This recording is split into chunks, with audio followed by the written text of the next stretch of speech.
Andrew Sadek was caught selling $80 worth of marijuana. People have said to us, it's just not worth it. And it's not worth putting the kid in any kind of risky situation for that little.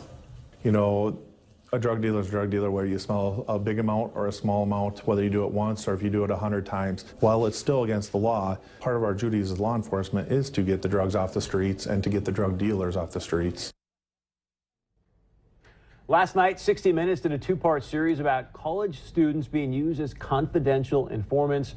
They used part of Andrew Sadek's story, obviously, to cover their series. With us tonight, Tammy Sadek, the mom of Andrew Sadek. And as always, thanks so much for being here. Thank you, Chris. Our continued thoughts and prayers go out to you and your family. Thank you. I watched the segment last night. I thought it was very well done, but obviously haven't gone through the trauma that you have with it. Your first initial reaction to the series? They did an excellent job. I am very, very happy. It actually lifted us watching it.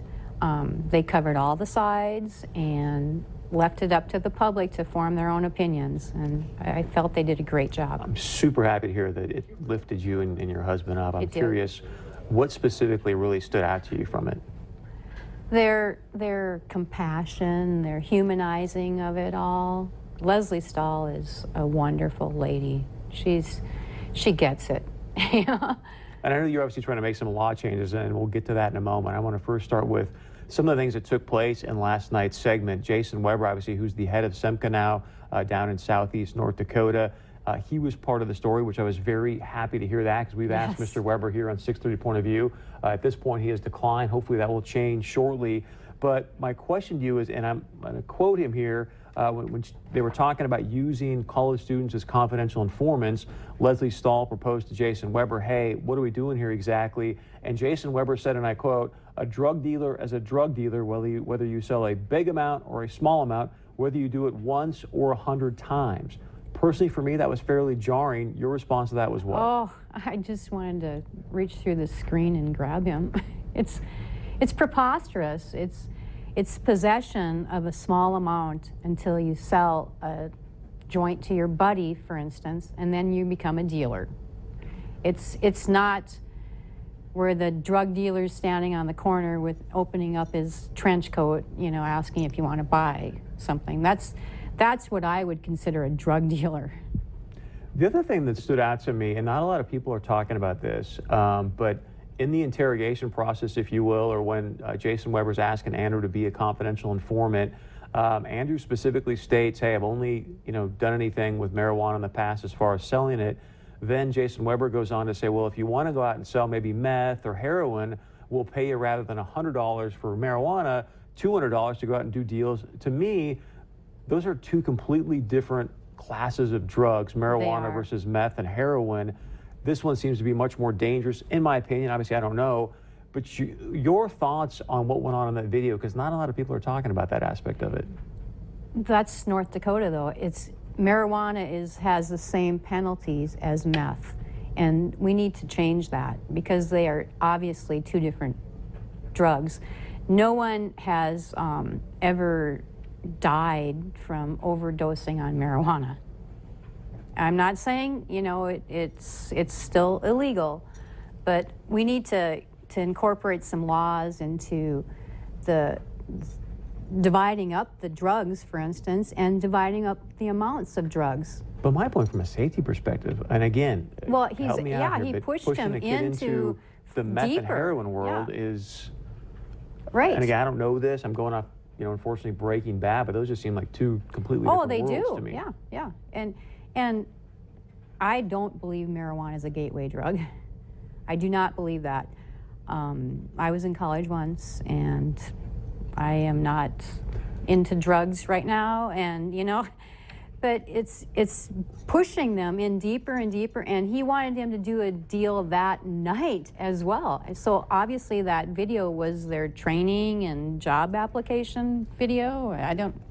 I haven't seen the numbers yet, but the other piece of the story that jumped out to me was a lot of cops, if you will, are using informants to do a lot of smaller drug deals to get their numbers up, to get more federal funding.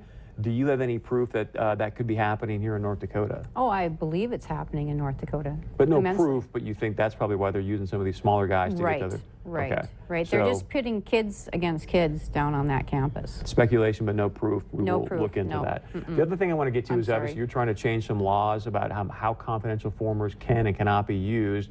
We had Attorney General Wayne Stensham on the day he announced that he's running obviously for governor in the state of North Dakota. I asked him this question, and his response, I want to give you a chance to respond to it. Sir, you told the High Plains Reader, obviously Mrs. Sadek is looking to create a new law that would really limit how you can use college-age informants. You told the High Plains Reader that you would oppose such a law that bans police from using students as informants. Why specifically? Well, I would oppose legislation that singles out any particular group of people by category who are not eligible, if they want to participate as a confidential informant. Because the question is, well, why college students? How about high school dropouts? How about drug addicts who have difficulty making intelligent decisions, perhaps?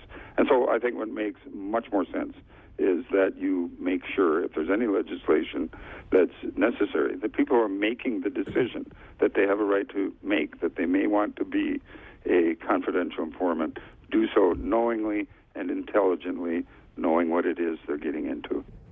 Tammy, you were shaking your head while the Attorney General was speaking. What's going on for you there? The difference between a college student and a high school dropout is a college student is on campus to get a degree. He or she has a purpose being there. A high school dropout has no reason to be there. I think the last question, might be one more, but has Attorney General Wayne Stensham, when was the last time he reached out to you? It was when Andrew was still missing, or yes, it was when Andrew was still missing. Early June, before he was found. Has he ever met with you face to face? Never He's met never... with. It was a phone call, and then he sent an agent out to our house. And when did that happen? In June of 2014. All right, Yes. last chance I want to give. What can people do to help you and get this law passed?